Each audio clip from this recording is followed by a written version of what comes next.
너 천국에 가고 싶지 않아? 그러니까 학생이 이랬습니다. 예, 가고 싶긴 가고 싶은데요. 엄마가 예배 끝나면 학원 가라 그래갖고요. 지금은 못 가요. 예, 가고 싶은데 일단 학원에 가야 됩니다. 예. 아이들의 치열한 삶을 꼬집는 유머인 것 같습니다.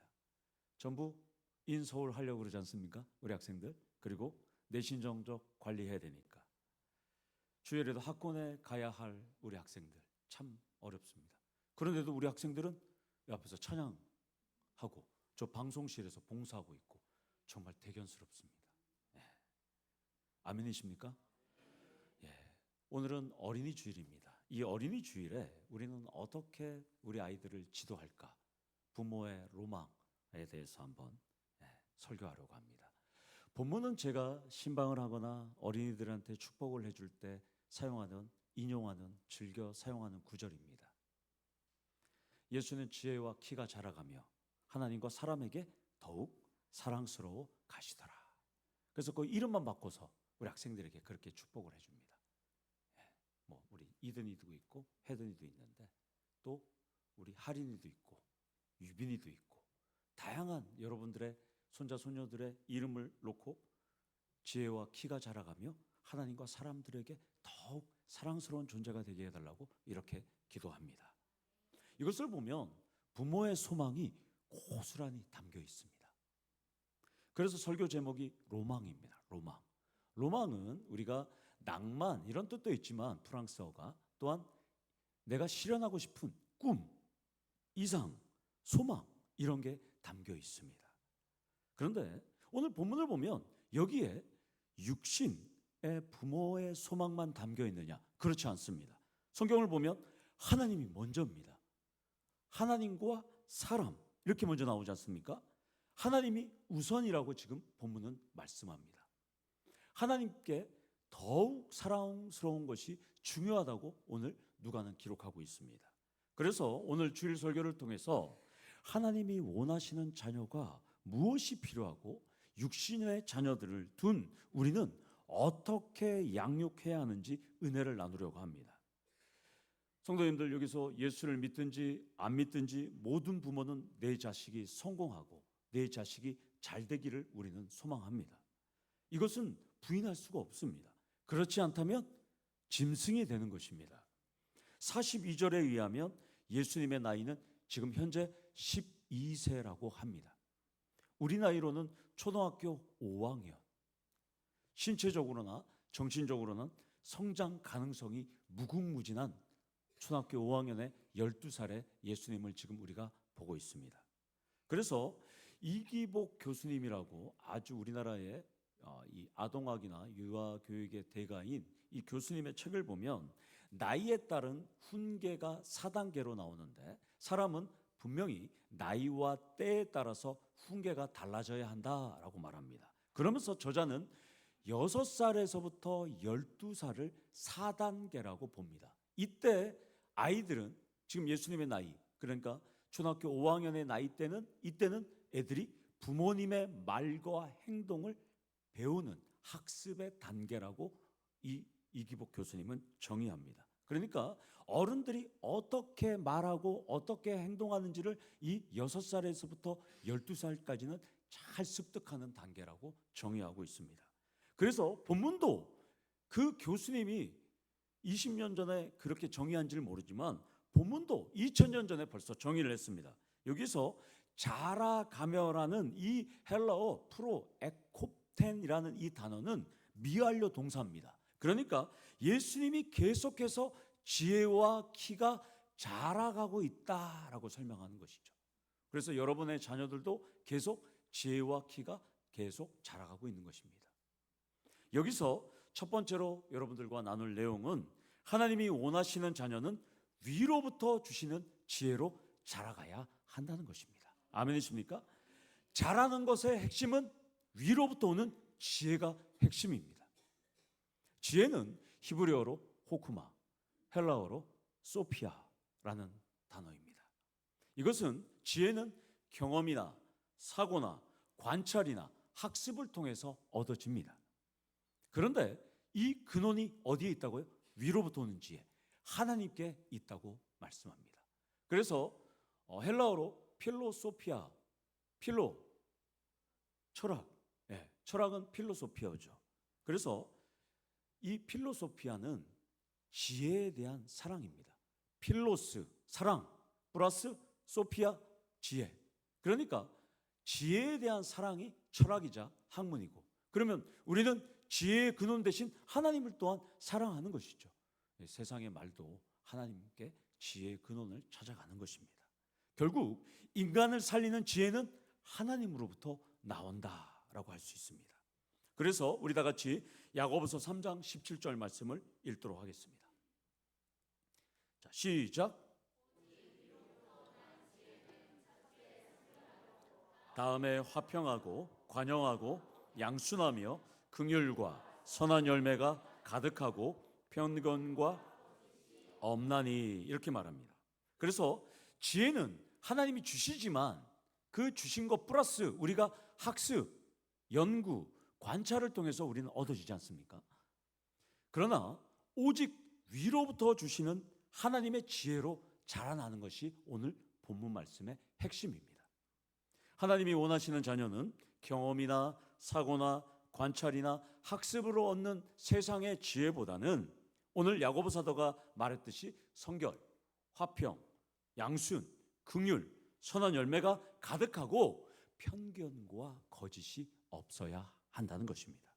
이것이 바로 위로부터 나는 하나님의 지혜라고 말씀합니다. 그러면 지혜를 우리는 어떻게 얻을 수 있을까? 위로부터 오는 지혜를 우리가 어떻게 얻을 수 있을까? 그것은 살아계신 하나님의 말씀, 성경 안에 있습니다. 성경을 통하여 우리는 위로부터 오는 지혜를 얻을 수 있습니다. 그러면 우리가 지혜를, 위로부터 오는 지혜를 얻었다면, 성경을 통해서 얻었다면 이것을 어떻게 확인하고 있을까를 보면 잠언 15장 20절 말씀을 우리 한번 읽도록 하겠습니다. 지혜가 자라는 것을 우리가 이것을 통해서 알 수 있습니다. 시작. 지혜로운 아들은 아비를 즐겁게 하여도 미련한 자는 어미를 업신여기니라. 이 말씀을 보면 지혜는 말씀을 기초로 하는데 행동으로 옮길 때 지혜가 있고 없음을 알 수 있다는 것입니다. 그러니까 여러분들도 내가 하나님으로부터 지혜를 받았다면 여러분들의 삶, 언행이 달라져야 된다는 것이에요. 나는 지혜가 있는데 내 삶과 행동은 과거와 동일하다면 그 사람은 지혜가 없는 것입니다. 그래서 지혜가 있고 없는 것은 행동으로부터 나타납니다. 결국 하나님 말씀에 기초로 한다면 우리는 행동에서 행동이 지혜롭게 나타나고 말에서 지혜로움이 나타나야 한다는 것입니다. 그럴 때 우리 하나님 앞에 즐겁게 할 수 있다는 것이죠. 예수님은 그러면 잘 생각해 보십시오. 예수님은 하나님의 말씀이고 예수님은 하나님이고 예수님은 지혜 그 자체인데 예수님이 왜 키와 지혜가 자라가고 있다고 지금 저자는 기록하고 있을까? 우리가 한번 질문을 던지셔야 된다는 것이죠. 예수님은 그냥 육신만 자라면 되는 것이에요. 왜냐하면 12살에 예수님은 랍비들과 이야기 나눌 정도로 지혜에 탁월했는데 오늘 왜 말씀은 지혜와 키가 자라갈까? 예수님은 하나님 그 자체인데. 이것은 신성과 인성을 소유하신 예수님도 영육이 우리 아버지 하나님이 보셨을 때 조화롭게 자라가고 있다는 것을 지금 설명하고 있습니다. 그렇다면 예수님도 영육이 조화롭게 자라가고 있다면 우리의 어린이 주일을 앞둔 맞은 우리의 자녀들은 과연 무엇이 필요할까? 두 번째 내용은, 여기서 나눌 두 번째 내용은 하나님이 원하시는 자녀는 예수님처럼 영육이 균형을 이뤄야 한다는 것입니다. 아멘이십니까?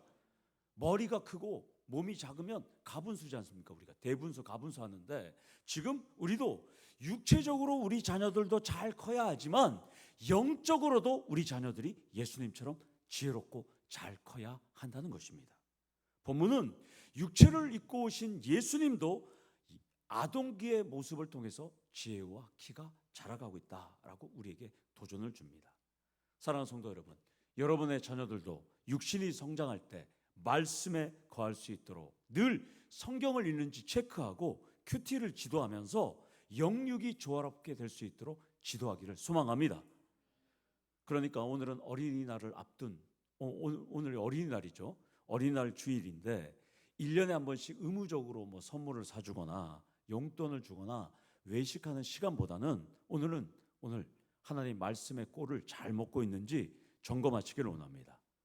아멘 하셨으니까 그런 점에서 오늘 집에 가셔서 오늘 성경 본문에 나와 있는 퀴즈를 한번 가족들하고 한번 내보십시오. 말씀대로 살고 있는지 점검을 한번 해보시기를 원합니다. 그런데 예수님은 여기서 우리와 다른 하나님이십니다. 그런데 어떻게 본문을 통해서 목사님, 예수님은 그래도 하나님이잖아요. 우리는 내 자식을 키우는데 정말 어려워요. 어떻게 키울 수 있을까? 반문을 저한테 할 수 있지 않습니까? 그래서 제가 여러분들한테 또 지도를 해드리겠습니다. 어떤 분들은 이러죠. 아유, 내 아들은 도저히 감당이 안 돼요. 어떤 분들은 내 딸은 내가 뭘 하기 역부족이에요. 이런 분들이 있는데 그래서 우리가 1장의 세례 요한을 한번 살펴봐야 합니다. 그는 인간이었기 때문에 세례 요한은 예수님을 열어주는 역할을 합니다. 누가복음 1장 80절에 요한의 성장에 대해서 이렇게 얘기합니다. 우리 한번 요한을 한번 살펴보도록 하겠습니다. 앞에 PPT 띄워주니까 우리 한번 세례 요한은 어떨까 한번 보겠습니다. 아이가 자라며 심령이 강하여지며 이스라엘에게 나타나는 날까지 빈들에 있으니라. 원문을 직역하면 세례 요한이 자랄 때 성령이 강건케 했다라는 뜻입니다. 그래서 우리가 번역할 때 심령이 강하여지며 이렇게 번역한 겁니다. 그러니까 아이가 자랄 때 성령께서 강하게 이끌어 주셨다는 것이죠. 그래서 여기서 우리가 어린이 주일을 맞은 우리가 세 번째로 어떻게 하나님이 원하시는 자녀를 키울 수 있을까? 성령에 의해서 강건해져야 한다는 것입니다. 아멘이십니까? 아무리 여러분들이 육신의 부모가 애를 써봐도 안 되는 것은 안 됩니다. 지혜의 영이신 성령이 타치해 주셔야 된다는 것입니다. 그래야 강건해진다고 합니다. 우리 다 같이 사도행전 6장 10절을 한번 보겠습니다. 사도행전 6장 10절을 보면 산헤드린 공회 앞에서 스데반 집사가 이야기하는 내용이 나옵니다. 사도행전 6장 10절에 이렇게 말합니다. 스데반이 지혜와 성령으로 말함을 그들이 능히 당하지 못하여. 성령이 만져줘야 강건합니다. 그래서 능히 당하지 못한다라고 합니다. 그러면 여기서 또 저한테 질문할 수 있습니다. 예수님은 그렇다 치고 세례 요한과 스데반도 우리 자녀와 다르다고 항변할 수 있습니다. 그러나 성령은 차별이 없는 분입니다. 성령은 하나님 자녀들에게 동일한 역사를 하시는 분입니다. 그러면 성령이 만져주도록 하려면 어떻게 해야 할까? 여기서 기억해야 할 점은 여러분들은 육신의 부모입니다. 육신의 부모에게 하나님은 여러분들에게 잠시 하나님의 자녀를 맡겨주신 것뿐입니다. 이해가 되십니까? 하늘나라 가면 다 우리는 하나님을 아버지라고 부릅니다. 그렇기 때문에 여러분들은 지금 나는 육신의 부모 자녀라고 하지만 하나님이 여러분들에게 잠깐 맡겨주셨을 뿐입니다. 60년, 100년, 120년 더 오래 사시는 분들은 200년도 살 수 있겠지만 잠깐 하나님의 자녀를 여러분들에게 맡겨주셨던 것뿐입니다. 그렇다면 하나님의 모든 자녀들을 우리가 맡고 있기 때문에 이렇게 기도해야 되는 것이죠. 우리가 금요일에 배웠듯이 하나님의 자녀를 저에게 맡겨주셨는데 그 자녀에게 성령께서 만져달라고 기도하면 하나님은 자신의 자녀이기 때문에 들어주신다는 것입니다. 아멘이십니까? 그래서 우리에게는 축복권이 있어요. 자녀들에게 하나님 우리에게 축복권을 주셨어요. 당신의 자녀를 맡겼기 때문에 우리를 통해서 그들에게 축복할 수 있는 권리를 다 주셨습니다. 그러니까 성도님들은 나에게 주신 하나님의 축복권을 날마다 사용하셔야 된다는 거예요. 아들이 학교를 가거나 또한 어린이집을 가거나 또한 어디를 가더라도 아들을 붙잡고 축복하실 권리가 분명히 있다는 것입니다. 그때 기도하셔야 됩니다. 성령께서 만져주셔서 예수님처럼 세례 요한처럼 또한 스데반처럼 강건할 수 있도록 하나님 만져주십시오. 라고 기도하실 때 우리 아들이 대단한 아들들이 되실 것입니다. 우리 아이들이 큰 시험 앞에 죽을 쓰거나 새가 심이거나 멘탈이 붕괴된다면 세례 요한처럼 아이들이, 내 딸이 자라면서 심령이 강하여질 수 있도록 기도하시고 말씀 안에 살 수 있도록 기도하셔야 된다는 것이죠. 그리고 가르쳐야 하셔야 됩니다. 자, 사도 바울은 고린도전서 14장 20절에 이렇게 말합니다. 악에는 어린아이가 되고 지혜에는 장성한 사람이 되라 라고 권면합니다. 지혜의 장성할 길은 오직 성령 하나님 뿐입니다. 12세의 아이 예수님은 하나님과 사람에게 더욱 사랑스러워가는 존재가 되었습니다. 하나님, 여기서 우리가 나눌 수 있는 것은 하나님과 사람은 사랑의 존재이다, 사랑의 관계임을 지금 말씀하고 있습니다. 그러니까 사랑은 하나님의 본질이고 사랑은 기독교에서 중심 위치인데, 예수님께서 십자가에서 보여주신 것은 사랑 그 자체인 분이 십자가에서 사랑을 보여주셨다는 것입니다. 따라서 오늘 예수님은 우리에게 이렇게 말씀합니다. 율법사와의 논쟁에서 우리는 3,500년 동안 성경을 통해서 613개의 율법을 우리는 만들었는데, 그것 때문에 매일 모여서 율법사와 랍비들이 싸우는데, 당신이 하나님이면, 하나님의 아들이면 율법의 계명 중에서 어떤 게 가장 큰 계명이냐고 물었을 때 예수님은 첫째는 하나님의 사랑, 둘째는 이웃 사랑이라고 말하는 겁니다. 그러니까 가장 큰 계명은 하나님 사랑과 이웃 사랑인데, 여기서 어린이 주일을 맞은 우리가 하나님이 원하는 자녀로 키울 네 번째 메시지는, 자녀는 함께하는 분들이기 때문에 우리의 사랑을 받는 존재들이어야 한다는 것입니다. 하나님 사랑도 받고 이웃 사랑을 받아야 되는 것이죠. 그래서 예수님께서 말씀하신 것은 하나님을 사랑한다면 하나님의 자녀이자 하나님이 사랑하는 이웃도 사랑하셔야 된다는 것입니다. 여러분, 이웃은 유대인들은 작게는 혈족, 크게는 친족으로 생각합니다.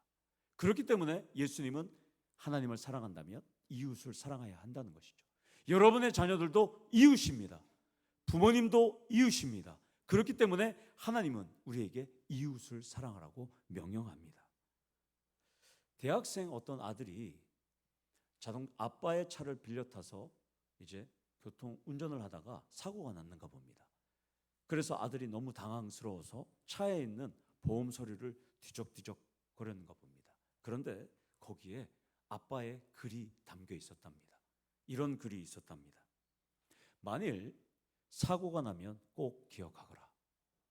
내가 가장 사랑하고 걱정하는 것은 자동차가 아니라 바로 우리 아들이라는 사실이다. 이렇게 써져 있었답니다. 그것을 읽었던 아들은 감동의 눈물을 흘렸다고 합니다. 그렇다면 어린이 주일로 드리는 오늘 우리 성도님들은 이 귀한 시간에 내 자녀는 자동차보다 귀합니까? 아멘이십니까? 사고 전화에 몸은 괜찮아? 이게 아니라 차 많이 망가졌어? 대부분 이런 분들 많아요. 제 선배가 직장에서, 형수가 둘 다 초등학교 교사고 저는, 우리 선배는 경찰관이었는데, 아내가 차를 뽑은 지 얼마 안 됐는데 사고가 났어요. 그래서 선배한테 전화했어요. 여보, 사고 나서 큰일 났어요. 그러니까 차는 괜찮아? 집에 가서 밤새도록 부부싸움 했다고 합니다. 여기서 그런 분들이 있죠. 혹시 오늘 자녀들이 무슨 일을 하거나 혹시 자동차 사고가 났다면 차는 이런 부모 되면 안 됩니다. 몸은 괜찮아? 빨리 병원 가야지. 아빠가 기도할게. 엄마가 기도할게. 이런 이웃사랑을 실천하시는 우리 성도님들에게 소망합니다. 아이 예수님은 하나님으로부터 사랑스러운 존재였습니다. 여러분의 자녀는 보물인가요? 보배인가요? 소망인가요? 아니면 사고뭉치, 근심거리, 처치곤란인가요? 출판 서비스 업체 비상교육에서 초등학생 학부모 대상으로 자녀와의 대화 시간에 대해서 조사했더니까 60% 이상이 하루에 1시간 정도밖에 대화하지 않는다라는 조사가 있었습니다. 미만으로, 1시간 미만으로. 대화의 주제는 45.7%가 자녀의 생활과 교우 관계였답니다. 이후에는 자녀의 관심사가 뭔지 이렇게 대화를 했답니다. 그러면 여러분들은 자녀와 얼마나 많은 대화를 하고 계신가요? 초등생이 아니더라도. 그래서 이 업체에서 조사해 봤다니까 자녀와 대화가 잘 안 되는 이유가 도대체 무엇인가 질문했더니까 답변의 1위의 40%가 서로의 대화 방식이 다르다는 거예요. 그리고 시간이 부족하다는 이유 때문에 40%가 자녀와 대화를 잘 안 한답니다. 물론 저도 이 질문에서, 이 답에서 자유롭지는 못합니다. 그러나 우리는 하나님의 자녀를 잠시 이 땅에서 맡았기 때문에 우리는 시간이 부족하다, 나랑 대화가 틀렸다, 이렇게 말하면 안 됩니다. 우리는 하나님의 자녀들을 내가 맡은 만큼 신앙으로 양육하고 사랑하고 가르치셔야 한다는 것입니다. 아멘이십니까? 먼 훗날 주님 앞에서 저 방송실에 있는 우리 현도가 재용 형님이 저를 사랑으로 지도해 주셨습니다 라고 하는 고백을 주님 앞에 들어야 됩니다. 먼 훗날에 저 수아가 저에게 재용 오빠가 믿음을 심어줬다는 이 얘기를 들어야 된다는 것이죠. 여기 계신 장로님, 권사님, 집사님, 우리 집사님들도 하나님 앞에서 내 딸과 아들이 정말 저를 말씀으로 양육하고 가르쳤습니다라는 이야기를 들으셔야 된다는 것입니다. 그 앞에서 제가 원수였어요, 처치곤란이었어요, 이런 말 하면 절대로 안 된다는 것입니다. 저는 본문을 묵상하면서 이런 질문을 던져봤습니다. 하나님과 사람에게 사랑을 받았다면 육신의 부모인 요셉과 마리아도 예수님을 사랑하셨을 텐데, 제가 요셉하고 마리아에게 한번 질문을 던져봤어요. 예수님을 어떻게 사랑하셨어요? 라고 질문했더니까 저에게 주신 깨달음은 요셉과 마리아는 내 자식이라고, 예수님이 특출 나서라도 이것이 아니라 하나님이 예수님을 사랑하는데 나도 예수님을 사랑하는 거 당연했어요, 이렇게 이야기를 하더라고요. 사랑하는 성도 여러분, 우리의 자녀들은 하나님이 사랑하십니다. 하나님께서 사랑하는 존재들입니다. 그러기에 우리는 그 자녀들을 사랑하셔야 한다는 것입니다. 오늘 가서 자녀들을 쫙 끌어안고 사랑해 주시길 원합니다. 저희 제자가 딱 왔을 때 제가 안아줬어요. 너무 감사하고 너무 귀해서. 우리는 다 하나님 안에서 형제 자매이기 때문입니다. 예수님은 오늘날의 레바논인 두로와 시돈 땅도 갔습니다. 이방 땅에.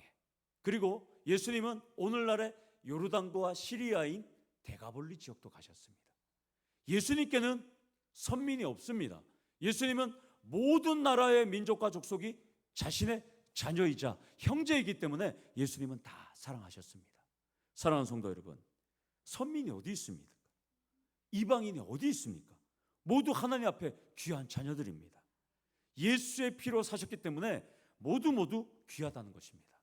사랑하는 성도 여러분, 하나님의 자녀들은 우리의 이웃입니다. 교회 안에 있는 영유아, 유초등부, 중고등부, 청년부, 우리 대학 청년부, 한동대생, 그리고 우리 29, 30살 된 우리 박순영 권사님 아들 29살이라고 그러더라고요. 제가 물어봤어요. 이번에 결혼하십니까? 아닙니다. 제가 아닙니다. 형입니다. 이러시더라고요. 예. 그럼 본인도 결혼하셔야죠. 그러니까 막 웃더라고요. 예. 모두 우리의 이웃입니다. 오늘 이 시간 이후부터 우리 이든이 혜든이를 볼 때마다 이웃 사랑하셔야 된다는 것이죠. 다 이웃입니다. 우리가 다 형제자매, 다 하나님의 자녀고 천국에서 우리는 다 함께 만날 존재들입니다. 이것을 아는 베드로 수제자는 베드로전서 1장 22절에 이렇게 말합니다. 마음으로 뜨겁게 피차 사랑하라. 예수님이 보여준 사랑으로 우리는 피차 뜨겁게 사랑하셔야 합니다.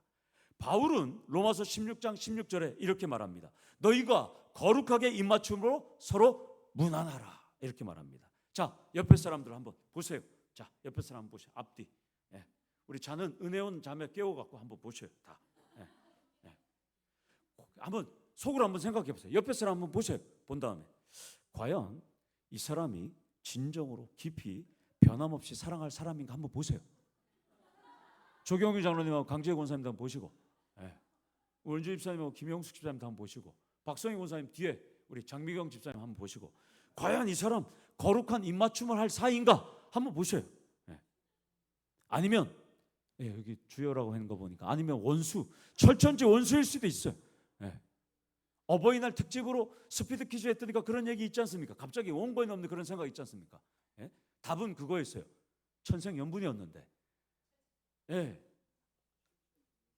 남편이 아내한테 당신과 내 사이 어떤 사이? 그러니까 아내가 원수.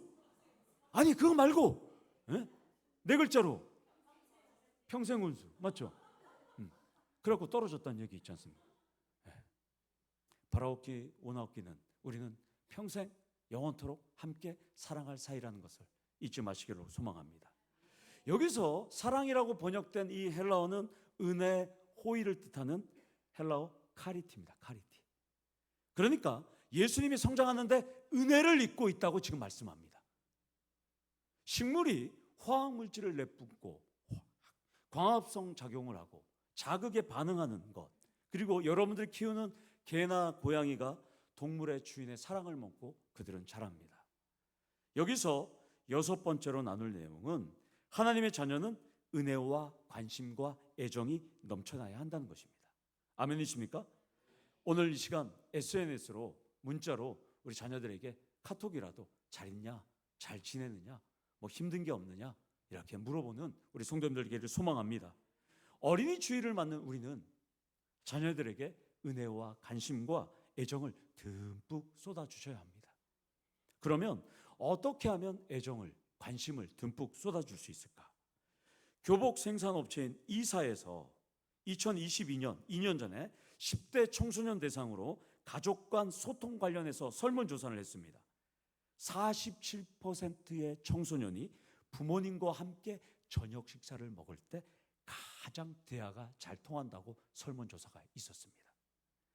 그러니까 가족과의 식사가 매우 중요합니다.